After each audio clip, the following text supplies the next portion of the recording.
Ada yang semakin frustasi, ada yang benar-benar kalah gugatan, dan kali ini Wapres Gibran benar-benar melakukan cara elegan, tenang, namun sangat-sangat menyerang dan membuat frustasi para pembencinya sampai-sampai kelabakan.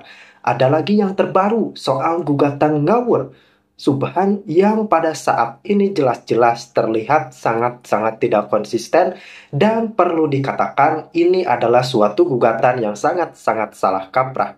Iya, kata orang waras itu adalah salah kaprah, tetapi untuk kaum pembenci itu merupakan sebuah amunisi yang sangat-sangat berharga untuk menyerang kredibilitas Wakil Presiden Republik Indonesia Gibran Rakabuming Raka. Tetapi bukan Mas Wapres namanya jika tidak memiliki cara jitu untuk mempermalukan balik kaum caci maki, kaum penghujat tersebut. Dan kali ini tidak tanggung-tanggung, Gibran benar-benar menunjukkan kedewasaannya dalam berpolitik, serta ini adalah tindakan yang perlu diapresiasi oleh kita semua dari Wakil Presiden Gibran Rakabuming Raka. Tanpa berlama-lama, ayo deh kita kaji terlebih dahulu.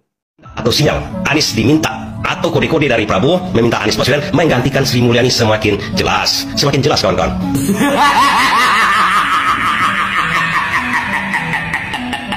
Anies itu sudah 3 kali ditawarkan untuk masuk kabinet, 3 kali ditawarkan untuk masuk kabinet, 3 kali ditawarkan untuk masuk kabinet.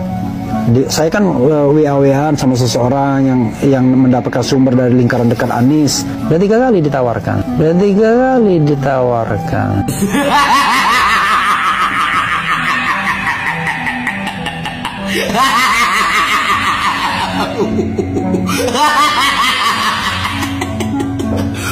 Bukan unfortunately ya. Ya, tapi Aniesnya yang nggak mau. Nah, menurut saya, kenapa Anies nggak mau? Mungkin it is not the time, ya kan? Timingnya belum ada. Tapi kalau seandainya misal, ya kan, Gibran betul-betul di-impeach, dimakzulkan, mungkin dia mau masuk, ya kan?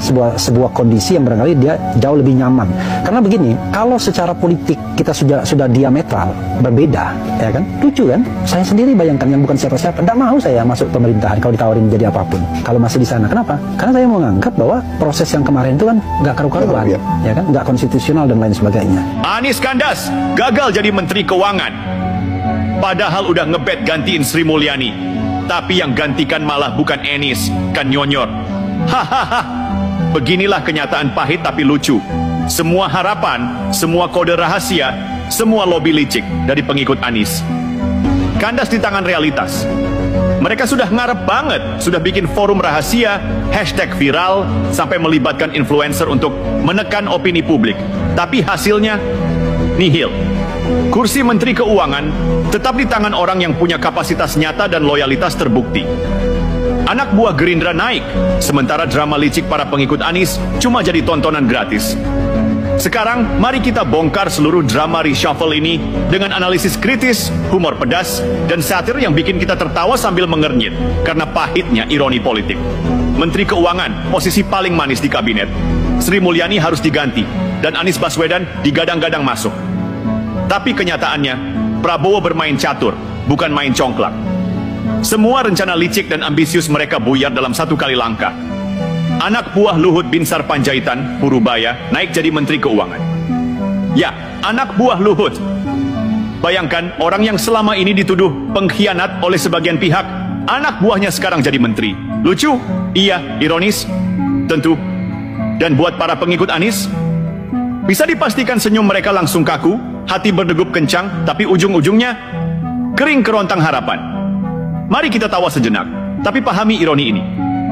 Orang-orang yang terlalu percaya diri, terlalu yakin akan sinyal-sinyal politik, sekarang menatap kursi menteri dengan mata melotot, tapi tangan mereka kosong. Mereka terlalu berharap, terlalu licik, terlalu ambisius, semuanya gagal. Bahkan bukan gagal sedikit, tapi gagal spektakuler, seperti kue ulang tahun yang meledak di oven. Dan coba lihat reaksi Prabowo. Bapak ini dengan tenang dan elegan ala pengendali partai besar, mengabaikan drama mereka. Tidak ada, tolonglah Pak Prabowo biar Anies Baswedan jadi Menteri Keuangan. Tidak ada drama air mata di depan kamera, tidak ada drama politik ala sinetron RCTI. Prabowo tahu satu hal, kalau mau main politik serius, jangan pernah beri makan ego orang-orang yang terlalu ngarep. Mereka terlalu percaya diri, terlalu licik, dan terlalu sibuk main kode-kode rahasia yang bahkan kita sebagai penonton politik pun bisa menebak, tapi ternyata tetap gagal total. Para pengikut Anies ini kadang kelihatan seperti anak kecil yang merengek minta permen, tapi permen itu malah diberikan ke tetangga sebelah. Contohnya, mereka berharap Sri Mulyani diganti, tapi yang naik justru orang-orang Gerindra semua. Ferry Joko Julianto di Koperasi, Irfan Yusuf di Haji, Daniel Azhari sebagai Wakil Menteri, semua orang Gerindra. Bayangin ada pengacara namanya Subhan Palal nongol dengan berita heboh. Dia nuntut Gibran 125 triliun rupiah. 125 triliun, bos. Itu bukan angka, itu lebih mirip password wifi yang kepencet random. Lah, kerugian apa sih yang bisa dihitung segede itu? Kalau di total, duit segitu bisa buat beli seluruh sate Madura yang dijual dari Sabang sampai Merauke. Plus bonus bikin SPBU gratis tiap 500 meter. Tapi katanya ini kerugian negara. Hade, jangan-jangan kerugiannya karena rakyat kebanyakan tertawa baca gugatan Anda, Pak Subhan. Nah, inti tuduhannya, katanya Gibran nggak sah jadi cawapres karena ijazah SMA-nya dari luar negeri, dari Singapura. Lah, jadi apa masalahnya?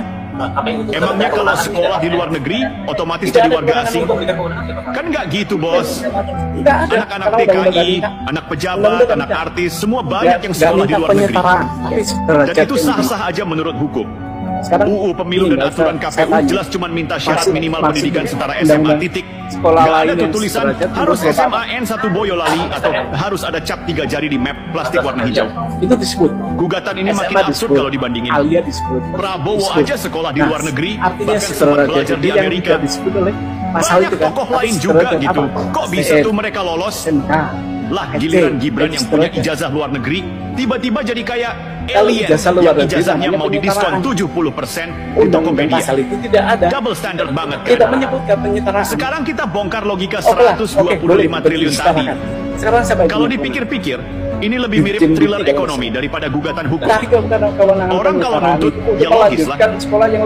Misal, nuntut 1 miliar. Lawan ke smoke ini, dengan konsentrasi lawan ke smoke ini, kita bisa leluasa melakukan serangan. Nah, itu yang disebut dengan teknik smoke screen. Saya melihat istilah geng Solo ini adalah smoke screen. Ditiupkan oleh pihak-pihak yang akan diuntungkan dengan melempar asapnya ke geng Solo. Padahal identitas geng Solo saja tidak bisa dijelaskan, ya kan? Kenapa mereka tidak berani secara terang benderang untuk menyebut siapa sih geng Solo? Karena mereka sendiri juga tidak tahu. Mereka hanya meraba-raba, orang-orang ini hanya meraba-raba, dan fatalnya adalah, Mas Bud, ini tersirkulasi terus di media sosial. Iya. Bahkan kemudian dibicarakan di masyarakat, sehingga ada kesan memojokkan. Karena Solo ini adalah tempatnya Pak Jokowi, ada rumah Pak Jokowi di situ. Kemudian orang mengasosiasikan, wah ini orang-orangnya Jokowi.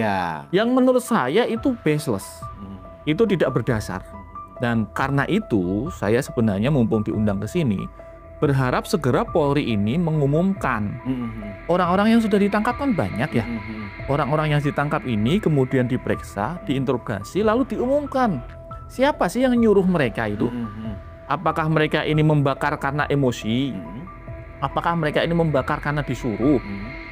Diberikan uang untuk melakukan kerusuhan? Atau diambil dari tempat-tempat tertentu, di-dropping untuk melakukan kerusuhan? Kalau iya, siapa? Siapa? Dan dikejar. Polri ini kan aparat penegak hukum. Dia tidak ada, kita Indonesia negara hukum. Tidak ada satupun orang di Indonesia yang bebas dari hukum. Kalau dia bersalah ya harus dihukum. Karena itu saya berharap tuh supaya secepat mungkin, sehingga kemudian istilah-istilah itu, ya kan, tadi ya, geng Solo, orang-orang ini, orang-orang itu segera kemudian bisa diklarifikasi. Di sini saya ini juga agak miris ya, ketika geng Solo begini, terus teman-teman yang tinggal di Solo ini nggak komentar gitu loh. Iya. Menurut saya ini kan juga sudah mulai membahayakan nama baik Solo sebagai sebuah kota yang damai, kota yang punya sejarah panjang. Di situ ada sejarah Mangkunegaran, ada sejarah Pakubuwono, ada sejarah keraton. Jangankan pemuda, Kang Ridwan, tokoh masyarakat atau pejabat publik yang bertanggung jawab di Solo pun kok diam-diam aja, harusnya juga memberikan semacam nggak juga harus membantah, tapi klarifikasi lah bahwa kami tidak ada kaitannya dengan istilah-istilah yang sekarang muncul secara nasional. Masalahnya kan istilah geng Solo ini sudah menasional sekarang. Ini framing yang jahat dan sangat berbahaya. Kenapa? Karena kemudian seolah-olah si pembuat framing ini ingin membenturkan kelompok kekuatan Presiden Jokowi yang tinggal di Solo, yang kebetulan anaknya adalah Mas Gibran Rakabuming Raka yang menjadi wakil presidennya Pak Prabowo, lalu kemudian dinarasikan bahwa dua ini sedang berseberangan. Padahal faktanya kan tidak. Faktanya kan mereka inline, sedang dalam satu barisan. Ada beberapa waktu lalu di beberapa akun yang medsos-medsos itu ya, yang anonim-anonim ini. Misalnya mencontohkan peringatan Maulid Nabi, gitu kan ada Pak Prabowo, ada Pak Safri Samsudin, ada Teddy di tengah. Lalu Mas Gibran kan di samping pakai Mbak Decong Watu. Lalu kemudian dinarasikan tuh, wah nih bener nih nggak kompak nih. Di tengahnya kok ada Teddy gitu ya. Di tengahnya ada Teddy, terus semuanya pakai baju putih, tapi Gibran pakai baju batik. Ini kan narasi-narasi yang dalam situasi hari ini harus dihentikan. Kenapa? Karena ini butuh kekompakan para pemimpin. Kalau kemudian narasinya ini terus dibentur-benturkan, menurut saya jangan-jangan justru dalang helikopter view di atas ini, dalang utamanya ini memang tujuan utamanya jangan-jangan begitu. Ingin membenturkan itu ya? Ingin membenturkan itu sehingga kemudian muncul distrust. Kelompok presiden menjadi distrust dengan kelompok wapres. Kelompok wapres menjadi sebaliknya. Diadu seolah-olah kelompok wapres dibenturkan. Bahaya. Ini harus dihentikan. Padahal sejatinya ya publik tahu bahwa kemarin Bang Zulfan Lindan sebagai pemimpin di Unpacking Indonesia ya kan bertemu dengan Pak Jokowi. Betul, kan nggak sendiri. Betul. Ya sebagai saksi kan ada Pak Darmizal, ya kan Ketum Rejo. Kemudian juga Bang Zulfan kebetulan juga diundang ke Hambalang, ya kan bersama 6 teman-teman media lainnya, dan semuanya itu off the record. Nah dari situ Bang Zulfan mengatakan bahwa Pak Prabowo mengakuin, Pak Jokowi mengakuin kami ini satu padu, kami ini solid, gitu loh. Betul. Makanya ketika tadi Kang Ridwan mengatakan ini berbahaya karena ada upaya-upaya yang sangat jelas ingin membentukkan antar pendukung nih, ya kan? Karena kan apapun sama kedua-dua pendukung ini sama-sama militan, masalahnya Kang Ridwan. Betul. Kalau ini dispute, Mas, ya teori sederhana, pihak ketiganya diuntungkan. Iya kan? Iya. Kalau kemudian masing-masing ada distrust, masing-masing ada muncul tidak percaya, maka pihak yang diuntungkan jelas ada. Siapa sih yang paling diuntungkan? Ya sekarang yang sedang bermasalah dengan Pak Jokowi, menurut saya.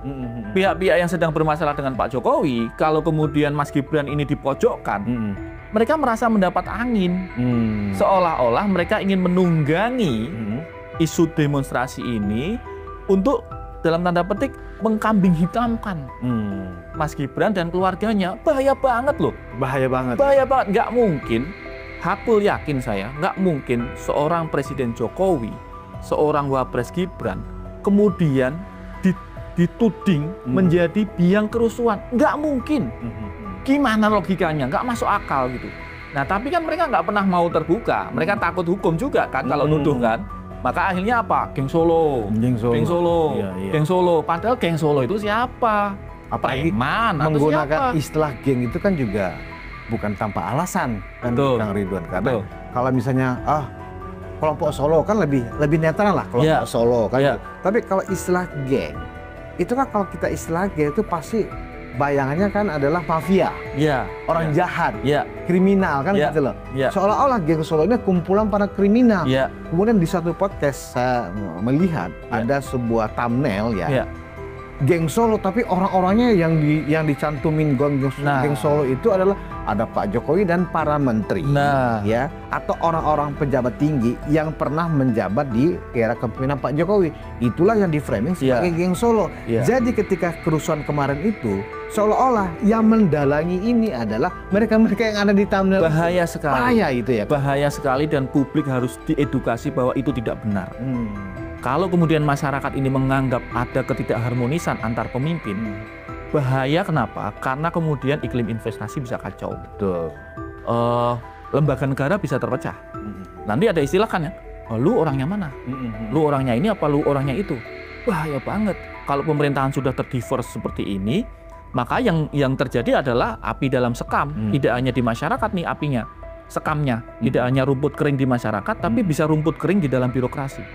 Maka ini sekaligus pesan, barangkali podcast kita ditonton oleh circle intinya Presiden Prabowo, tim komunikasinya Presiden Prabowo.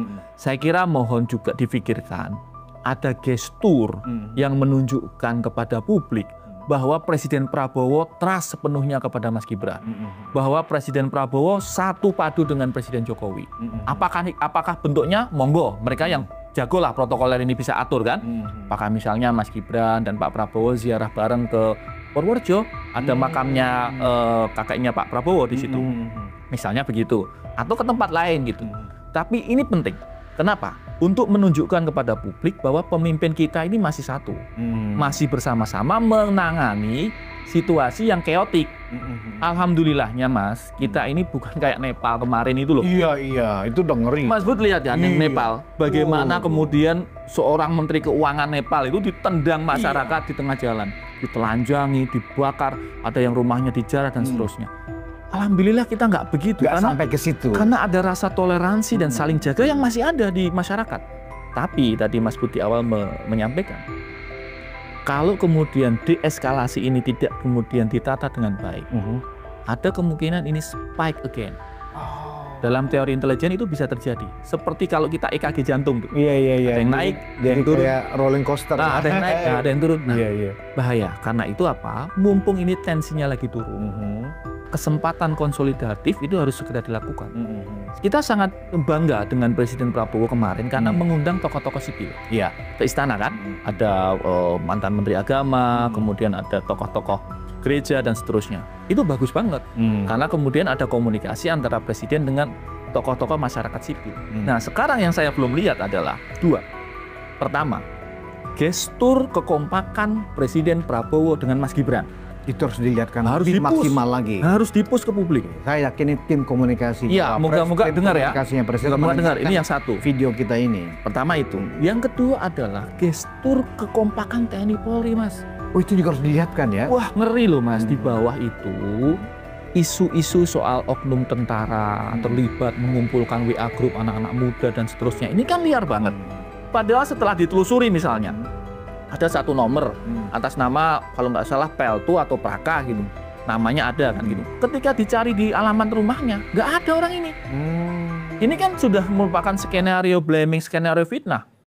Dan oke rekan-rekan, kita paham sebagai warga negara, kita benar-benar memiliki hak berpendapat, kita memiliki hak bersuara, dan kita difasilitasi untuk melakukan gugatan atau apapun itu, seperti yang dialami oleh Wakil Presiden Republik Indonesia Gibran Rakabuming Raka, yang digugat tidak tanggung-tanggung 125 triliun akibat kepemilikan ijazahnya yang dirasa tidak sesuai dengan perundang-undangan di Indonesia karena ijazah Wakil Presiden Gibran Rakabuming Raka adalah didapatkannya semasa pendidikan di luar negeri.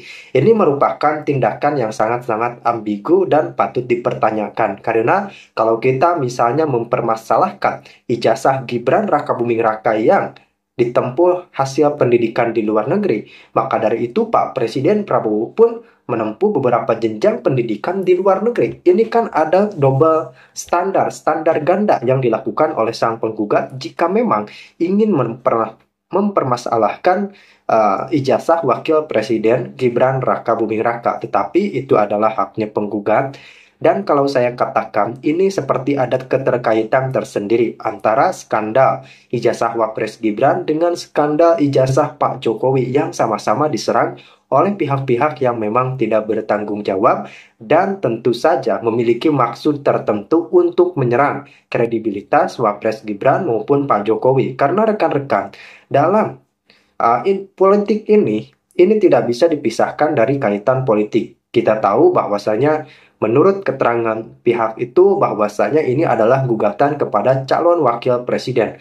Lalu kenapa tidak dilayangkan gugatan ini saat Gibran mencalonkan diri sebagai calon wakil presiden? Bukan malah Gibran sudah dilantik, pemerintahan sudah berjalan, ini malah ada gugatan kesiangan. Jadi rekan-rekan, tidak jarang dan tidak sedikit orang yang justru menjadikan ini sebagai bentuk bahan tertawaan yang tentu saja sangat-sangat disayangkan. Rekan-rekan, gugatan tersebut hadir Karena meskipun menyuarakan aspirasi, menyuarakan pendapat, kritik atau apapun itu, ya tetap saja ini merupakan tidak termasuk pada bagian kritik, dan menyampaikan aspirasi pun saya rasa harus didasarkan pada logis atau tidak logisnya. Karena kembali lagi keterangannya, kita tidak menggugat Gibran sebagai wakil presiden, tetapi secara personal. Tidak bisa begitu karena Gibran sudah dilantik menjadi wakil presiden Republik Indonesia. Maka dari itu, yang berkenaan dengan Gibran tentunya harus didasari oleh hukum negara itu sendiri. Jadi wajar ketika Gibran didampingi oleh jaksa negara, dan itu adalah sesuatu yang harus dilakukan karena Gibran memiliki agenda-agenda tersendiri untuk kepentingan bangsa, dan ya sangat-sangat tidak urgent ketika Pak Wakil Presiden harus menghadiri gugatan tersebut. Bukan tidak menghargai, tetapi kita harus bisa memilah dan memilih apa yang lebih penting dan apa yang bersifat tidak prioritas. Karena segala agenda Wapres tentunya sudah disusun dengan baik, jadi schedule-nya tidak mungkin dipotong-potong begitu saja hanya karena harus menghadiri gugatan yang sebenarnya tidak perlu dihadirkan.